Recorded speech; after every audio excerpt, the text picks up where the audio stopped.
এই কালী ঠাকুরের কাটমাটা আমি আগের দিন তৈরি করেছিলাম আর আজকে আমি সকাল থেকে খড় বাঁধার কাজ শুরু করেছি। এই কাটমাটা আমি আগের দিন সকাল থেকে দুপুরের মধ্যে কমপ্লিট করেছি আর বিকেলে খড়টা বাঁধতাম, কিন্তু বাড়িতে না থাকায় একটা দরকারি কাজে চলে গিয়েছিলাম, সেই জন্য আমি বিকেলে খড়টা বাঁধতে পারিনি। আর আজকে সকাল থেকে এই কালী ঠাকুরের খড় বাঁধার কাজটা শুরু করেছি। আর প্রথমে আমি শিবটা বেঁধে নিয়েছি আর কাঠামোর সঙ্গে শিবটা বেঁধে নিয়েছি, তারপরে আমি কালী ঠাকুরের খড়টা বাঁধছি। যেহেতু কম টাইমের মধ্যে পুরোপুরি ঠাকুরটা কমপ্লিট করতে হবে, সেই জন্য আমি তাড়াতাড়ি করে খড় বাঁধার কাজটা করে নিচ্ছি।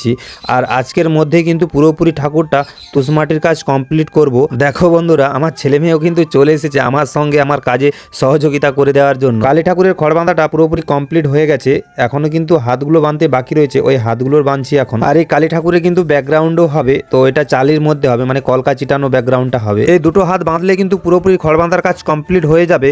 তারপরে সেট করতে হবে, তো পুরো ঠাকুরটা সেটিং করার পর তারপরেই মাটির কাজ শুরু করব। এক্সট্রা যে হাতগুলো রয়েছে, শিয়াল রয়েছে, ওইগুলো কিন্তু পুরোপুরি সেটিং করতে হবে। আর খড় বাঁধার কাজ কমপ্লিটের পর এখন সেটিংয়ের কাজটা করছি। যেহেতু ঠাকুরটা অনেকটা দূরকে যাবে, সেই জন্য আমি কিন্তু ভালো করে সময় দিয়ে সেটিংটা করে নিচ্ছি, তারপরেই মাটির কাজ শুরু করেছি। আর মাটি কিন্তু আমার আগে থেকে রেডি করা ছিল, মানে তৈরি করা ছিল।